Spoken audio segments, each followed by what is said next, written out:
Hi aunty, ఎలా ఉన్నారు? నేను బాగున్నాను రా, నువ్వు బాగున్నావా? అమ్మ ఎక్కడికి వెళ్ళింది? నేను బాగున్నాను ఆంటీ. అమ్మ బయటికి వెళ్ళారు, ఒక 2 అవర్స్లో వస్తారు, లోపలికి రండి. రండి ఆంటీ, కూర్చోండి. అమ్మ వచ్చే వరకు నేను మీకు కంపెనీ ఇస్తాను, ఓకేనా?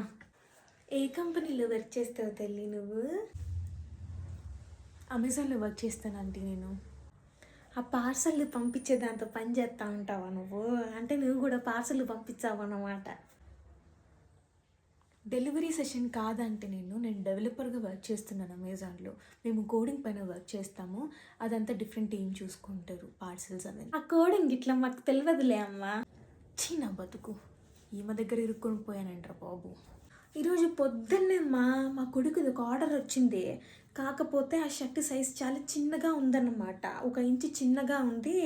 సో వాడు రీప్లేసా అదేందో పెట్టాడు. కాకపోతే ఆ రీప్లేస్ వాళ్ళు 2 రోజులు టైం పడుతుంది అన్నారంట. కానీ మా వాడు రేపు ఫంక్షన్కి పోవాలి. త్వరగా ఏమన్నా రీప్లేసింగ్ అవుతుందా అమ్మా? నువ్వేమన్నా మాట్లాడద్దు మీ వాళ్ళతో. ఆంటీ, అసలు ఆ సెషన్కి మాకు అసలు సంబంధమే ఉండదు ఆంటీ. వాళ్ళంతా డిఫరెంట్ టీం, మాదంతా డిఫరెంట్ టీం ఆంటీ. మాకు వాళ్ళకి అసలు కమ్యూనికేషనే ఉండదు. ఓ గట్లనా? సర్లే. హలో మమ్మీ, ఎక్కడున్నావే? త్వరగా వచ్చేవే ఇంటికి. ఈ సరోజ ఆంటీ వచ్చింది, అత్తలా తింటుంది వచ్చినప్పటి నుంచి. నువ్వు అమెజాన్లో వర్క్ చేస్తావా, మాకు ఆర్డర్లు కావాలి, మా అబ్బాయి సైజు మా ఏదేదో మాట్లాడుతుంది మమ్మీ, త్వరగా రా. సరే bye. Please to like, share and subscribe.